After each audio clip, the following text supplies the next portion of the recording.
front row seat to the future of mobility. I'm your host, Hari Sripathi. While we chase the technological vision of full self-driving cars, millions of legacy-driven vehicles already ply on our roads. Mapless AI isn't waiting for that driverless future. They're retrofitting today's cars to be operated from afar, prioritizing resilient engineering and safe unit economics over integrated HD maps. My guest today is working on turning those existing fleets into remote-ready assets. He believes while giants build a new vehicle, a more pertinent task is the bridge to autonomy for the existing vehicle. He's a technology leader with a pedigree from the most important engineering leaps in autonomous technologies, with leadership stints at Bosch, Uber ATG, and Apple.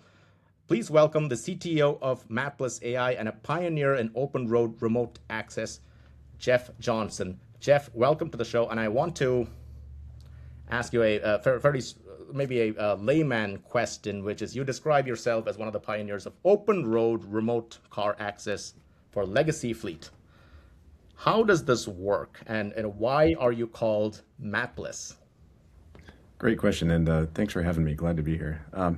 I guess just to set context, I'll say that the use cases we've been looking at specifically around legacy fleets are things like car share, rental, that kind of thing, where we're doing vehicle delivery. So bringing a vehicle from where it is to where it needs to be in order for a human driver to go use it. So we're looking at really like a delivery use case rather than like a TNC or robo-taxi type use case. So think of our system as like a valet almost. And, while we've looked at rental and car share type fleets, it really applies to any fleet. Anytime you have these mobile assets, you need to move them around to use them. So in, I guess, layperson's term, how are we doing what we're doing? I guess, there's nothing super novel about remote control. People have been doing that since they invented machines. I think what makes what we're doing maybe interesting or novel is the fact that we're using vehicles that were not built with remote control in mind. I think that's probably one of the big ones. So one of the first things we have to do is add that capability to a vehicle. And that can be relatively straightforward. It can be relatively difficult depending on the vehicle itself. But that's maybe one aspect of how we do what we do. The second aspect is that, we're remote controlling these vehicles, but we're doing it over commercial cellular, which, as everyone knows, is sometimes unreliable and a little bandwidth limited. Like you don't have fiber optic type speeds there.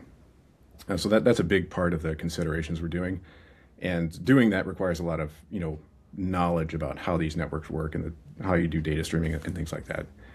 And I guess the third aspect of what we're doing involves safety, which sort of touches everything. And for us, that's very important because we're operating in public spaces. So that means unstructured type spaces where you can't really predict what's going to happen, where you don't have control over the environment, and where you have participants in the scene that are, not maybe aware of what you're doing or, have no training in what you're doing, things like that. So we're talking about, your neighbors are in the scene, your friends, your family, mothers, fathers, children, people who have a right and expectation to safety as they're navigating public spaces.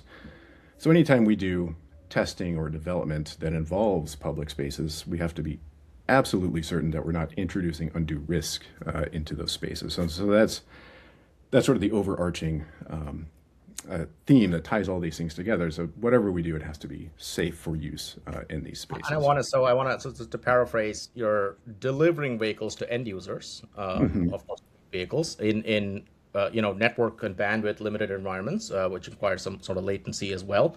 And obviously are promising safety in unstructured real road environments. But let me start with the fleet itself. How do you retrofit that fleet? Because these are cars that are, as you mentioned, not ready. They're not autonomous cars just yet. They're probably not even ready for that. Maybe they're drive-by-wire, but what kind of fleets do you work with? How do you handle those mixed fleets, and what does that fitting process look like? Excellent question. We'd spend all day on that question if you wanted to. I think so. The first point you bring up is mixed fleets, and especially with, like I mentioned, the rental and car share type fleets. Those are very mixed. You've got all makes and models, all vehicle ages, depending on what you're doing. So a lot of the vehicles are easy to do this with. Some of them are difficult or next to impossible. So, from a technical standpoint, you can always put enough technology into a car to make it drive-by-wire capable. From a commercial viability standpoint, that may or may not make any sense. So we have to be very careful about looking at fleets and use cases where the vehicle makeup of the fleet is, lends itself to this type of application. And for us, that means a lot of hybrid and EV vehicles, electrified vehicles, just because they tend to have the capabilities we need in order to do this in a safe and commercially viable way. Thankfully, a lot of vehicles nowadays are electrified in that regard. So especially lots of hybrids on the road. So, EVs are also slowly becoming a bigger portion of road vehicles sold. But when we're looking at vehicle fleets, so we're looking at primarily those types of vehicles. And when we are integrating into them, what we want to do is command the vehicle in the same way that a in-vehicle driver would do it. So at some point in the car, there's an interface where, a human is touching a pedal, a human is turning a wheel, and there's an electronic interface that reads that motion and sends the command forward into the vehicle. And that's really where we want to interface, so that from the vehicle's perspective, it doesn't know or care that the driver is remote. It just sees commands like it always does. And that means that all of the vehicle systems, all of its integrity and safety case remain intact, and we're just sending it commands from a different source, in our case, remote rather than someone in vehicle. And for us to be able to add that capability to a vehicle, those interfaces need to be accessible and, exposed. And that's where you run into troubles where some vehicles don't have those interfaces accessible in a reasonable way. And so, of course, you focus on the vehicles first that do have those interfaces. Yeah. But let me ask you, how do you engineer for that resilience on an open road? Across, in sort of technically a mixed fleet agnostic manner. You have, computational autonomy. What sort of computational autonomy needs do you have to take control in case of, network problems? How do you Yeah. make that handoff seamless to ensure that, network changed, it's bad on my phone, and a car that's driving at 30 miles an hour, it's Yeah. Yeah, I mean, you hit the nail on the head right there, I think. And when you talk about resilience, from an engineering standpoint, there are two sister concepts that go along with it, which are reliability and robustness. So you got to have all three for the system to be really, suitable for public road use. And the network issue is, top of mind for remote control, because that's sort of the linchpin that everything hangs on. And for us, to make these things safe, we made the decision a long time ago that the safety case, the fundamental safety case of the vehicle, should be independent of the network. And that means giving the vehicle enough onboard intelligence to maintain safety, regardless of whether it's connected to a network or not. So it has to be able to get the vehicle into a safe state without needing to phone home first. And that's how we make a safe operation over. That's how we do safe operation over an unreliable network. And there are lots of nuances to doing that, but really what it comes down to is putting just enough intelligence on the vehicle, like I said, to keep it out of collision. Because specifically with road vehicles, passenger vehicles, that's your measure of safety, is keeping it out of collision. And And so just to paraphrase, it looks like if such a thing happened, the car would just move over to the nearest shoulder or something. That's all the command is given to it. But that's it, right? You're not making the car go any sort of significant distance. That's exactly right. Yeah. So a lot of the bulk of an autonomous system is around higher level functionality, like tactical decision making. When do I change lanes? How do I take this? How do I navigate a given intersection? If you talk about just the safety aspect of things, it's like I said, it's collision avoidance, and that is a much simpler problem. And so we focus on solving that problem on the vehicle, so that it can maintain safety without having to maintain navigation along a specific route. And I think that focus, keep scoping down the autonomy or the intelligence, I guess, in that way makes it simple enough that it's, let's say, inexpensive to retrofit, and also much easier to engineer to a level, where we're comfortable with the, reliability, robustness, and resilience. I want to compare your solution to, of course, look, you're also at an inflection point of the autonomous vehicle itself, which, look, fundamentally just has a more complicated and therefore you could argue superior technological leap to what you're building, because yours, by definition, is sort of legacy focused.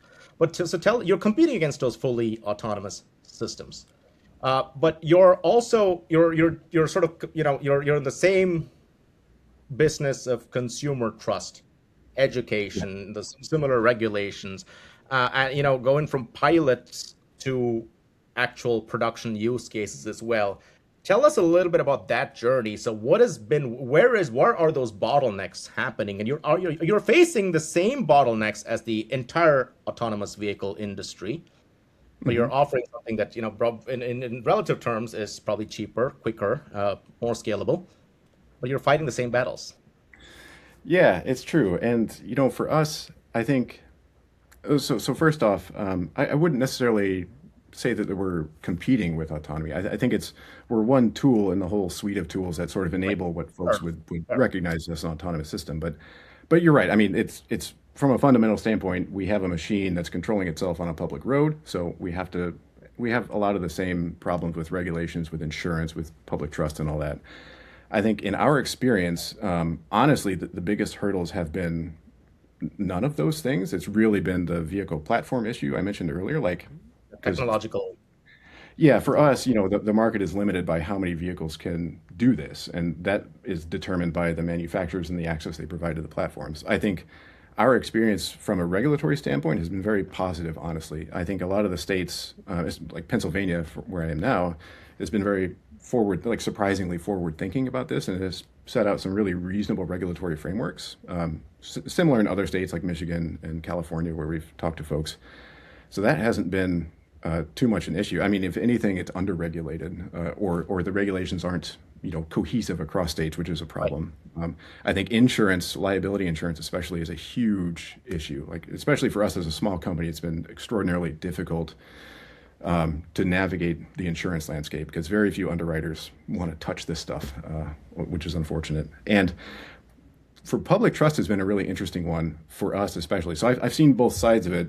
I've worked in autonomy and I've worked now in teleoperation for a long time. And in our experience, well, first and foremost, getting people to trust the system is much easier if you get them in the vehicle and they experience it firsthand. And I think as they see, as they're sitting in the car watching it drive itself, quote unquote, and they're able to communicate with the human at the other end who's actually doing that, it's like you can almost see relief on their face. Like they understand what's going on because it's a person driving, so they know how they know how people think, they know how people act in driving situations. So go ahead.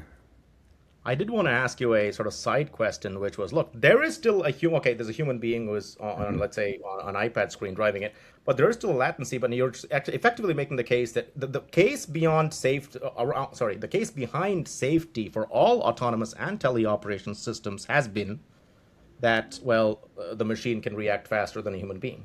Now here you have a latency built in because there's a remote human being. It's not even a driver. So could you make the opposite case and say, well, the remote driver actually is slower than the real human being? Hmm. Could you? And Yeah, is there any merit to that argument? I yes and no. So on the one hand, lower latency is always good. Like you can't go wrong with lower latency, obviously. On the other hand, there's not a direct correlation between latency and safety. Like there just isn't. If you look at like the human factors literature around human drivers, some of the safest human drivers are the ones with the lowest reaction time. They're older drivers. And the way they achieve that safety is not through quick reaction times. It's because they drive in a way that's cautious and they avoid getting into situations where they have to react quickly in the first place. Some of the most dangerous drivers are the youngest ones with the best reaction times because, even though they can react quickly, they're driving in a reckless manner. There's certainly merit to latency. Like there is, you can have too much latency, absolutely. But there's a pretty broad band of latency where it's perfectly safe to remotely operate a vehicle, provided your operators have appropriate training and provided that the platform itself has the appropriate safety assurances. I want to ask you a philosophical question on Hmm. agency. All right. One of the reasons why cars are generally safe is if I was driving your car, I generally don't want to get into an accident and get myself killed. Now, if I'm far away, is there a higher chance for me to just be negligent because I'm driving 20 cars?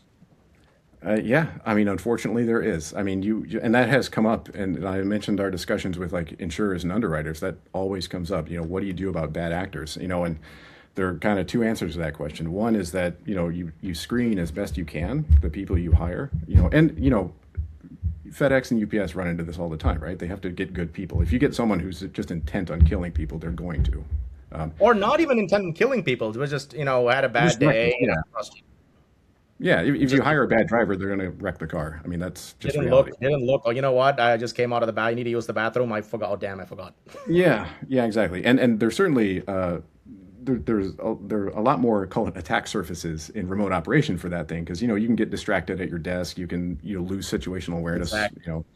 So there's all that. So on the one hand, you hire people that you hope that you believe you can trust through your screening process. You train them, you get them accustomed to the system so that they understand how it behaves.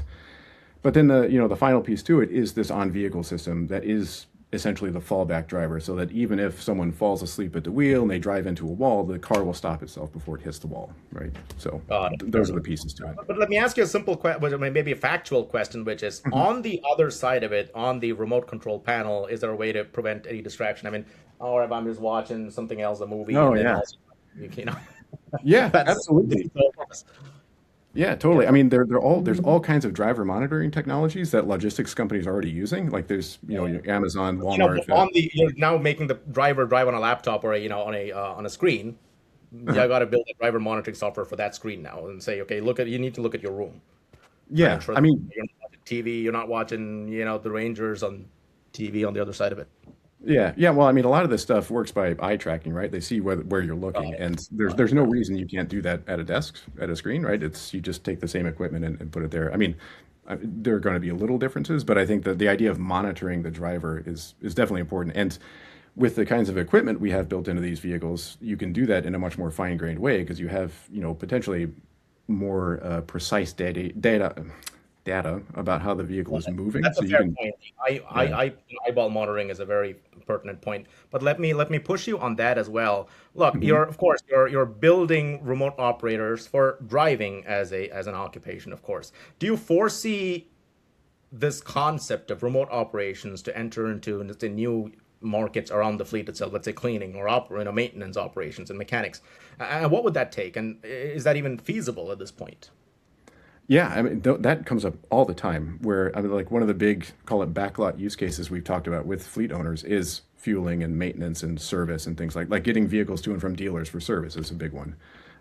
So absolutely, I think as a standalone call it product, I think those don't really make sense from a revenue generation standpoint. But if you're outfitting a vehicle to do revenue generating services like customer delivery of vehicles, once you have that technology on the vehicle, of course you would use it for these other backlot operations. So you can, the idea is that you outfit some portion of your fleet with this technology. You can do the revenue generation on one side and have the cost savings on the other and get sort of a win-win situation. Absolutely makes sense. And for maintaining things like fueling, Hmm. that would be very interesting if you're able to move a nozzle or electric Yeah, I mean, plug it in. yeah, like Maintenance when would you be talk, really interesting because now you can change a tire remotely, maybe. yeah, and like we've done operations in Detroit. And we've seen like big, tire changing robots that do it fully automated. And that's Yeah, maybe a ways autonomy. out, but it'll come in. I think for EVs, it's really interesting the wireless charging capability. So there you could imagine being fully autonomous, quote unquote. But I think, especially with EVs, the direction of fleet management there is going to charging depots where you just have big gas stations for EVs, right? You can bring them there, and then someone is just manning the station, plugging and unplugging vehicles. And so, from that standpoint, you can do this handoff between remote operation and someone on the ground who actually physically plugs it and unplugs it. Absolutely. I want to sort of maybe end on maybe a bit of a zoom out question that is, you're building a human in the loop for a legacy that is, of course, getting disrupted by autonomy.